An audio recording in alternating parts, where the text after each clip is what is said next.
নমস্কার, কেমন আছেন সবাই? আশা করি ভালো আছেন। আমার নতুন একটি ভিডিওতে সবাইকে স্বাগত। এখন রাত 8টা বাজে। তো দীপঙ্করের অফিস থেকে আসতে 8:30 হয়ে যাবে। তাই ভাবলাম ডিনার যখন দুজনের হয়েই গেছে, তো ঘরে বসে কি করব, একটু হেঁটে আসি, ভালোও লাগবে। এই গরমের জন্য অনেক দিন বেরোনো হয়নি, তারপর আর কি মা ছেলেতে বেরিয়ে পড়লাম। কিন্তু বেরোনোর পর রিয়েলাইজ করলাম না বেরোলেই বোধহয় বেটার হতো, কারণ এত গরম লাগছিল। এখানে হিউমিডিটিটা এত বেশি, স্পেশালি এই 2 মাস জুলাই আর আগস্ট। এখানে স্কুলও এই 2 মাস সামার ভ্যাকেশন দেয়। আমাদের ওখানে যেরকম ধরুন মেদিনীপুরে বলুন, নাতনে বলুন, মানে গরম পড়ে, বাট রাতের দিকে বলুন বাইরে বেরোলে যে একটা সুন্দর হাওয়া দেয়, এখানেও সেম হাওয়া দেয়, বরং জোরে হাওয়া দেয়। ঘরের মধ্যে বসে দেখবেন যে বাইরে কি সুন্দর হাওয়া দিচ্ছে।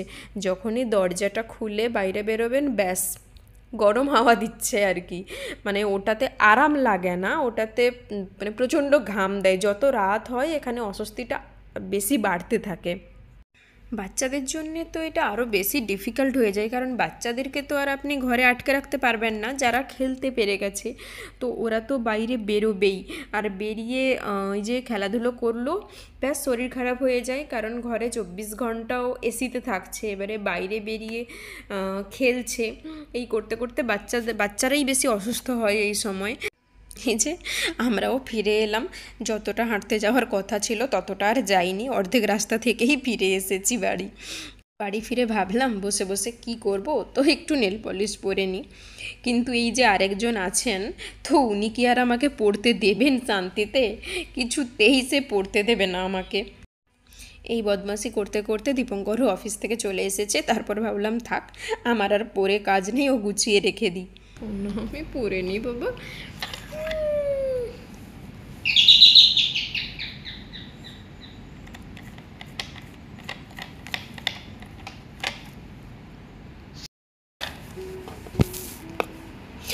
দাঁড়ো বাবা।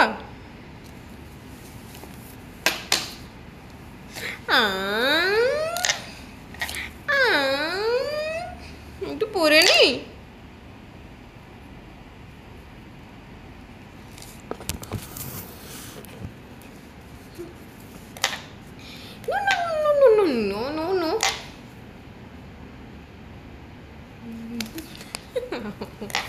এটা কি হচ্ছে সোনা?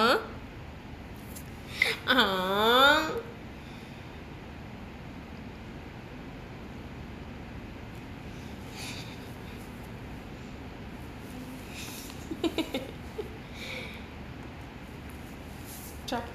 আমি পড়বই না, পড়বই না।